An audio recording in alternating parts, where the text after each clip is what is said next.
আমি এখন আছি হচ্ছে আপনার শীতলপুরে আছি। স্যার আপনি এবছর যে ভ্যারাইটিটা লাগিয়েছেন তনুশ্রী কোম্পানির, কোন ভ্যারাইটি স্যার? এটা 2608। 2608। স্যার গাছের কন্ডিশন কেমন আছে এখন? কন্ডিশন তো ভালোই আছে। ভালো আছে। আপনি টোটাল কত প্যাকেট লাগিয়েছেন? আমি 4 প্যাকেট। 4 প্যাকেট লাগিয়েছেন। তো এর আগে গত বছর কি করেছিলেন আপনি? না, গত বছর করি নাই, আমি প্রথম লাগাইছি এবার। প্রথম লাগিয়েছেন। তো গাছ দেখে কেমন মনে হচ্ছে আপনার? ওখানে মনে হচ্ছে তো ভালো হবে। ভালো হবে তাই তো? তো টোটাল হচ্ছে আপনার এই রাস্তার পাশে এখানে কয় একর জমি আছে? এখানে রাস্তার পাশে আমার মোটামুটি ধরেন 4 একর হবে। 4 একর রাস্তার পাশে টোটালি 2608?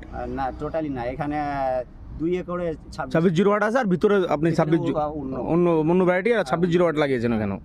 আচ্ছা আচ্ছা স্যার, আপনাদের তনুশ্রী কোম্পানির হচ্ছে আপনারা তো ধান লাগান, হ্যাঁ, ধান লাগাই। BB11। হ্যাঁ। তো স্যার BB11 সেগমেন্টের আমাদের ধান আছে, বুঝতে পারলেন? তনুশ্রী BB11 এবছর লাগাবেন কিছুটা, আমাদের খুব ভালো রেজাল্ট আছে। একবার ও লাগিয়েছিলেন? লাগাইছি, সামনে আমি 2 বছর থেকে লাগাচ্ছি। আচ্ছা আচ্ছা, ঠিক আছে স্যার, তাহলে লাগাবেন।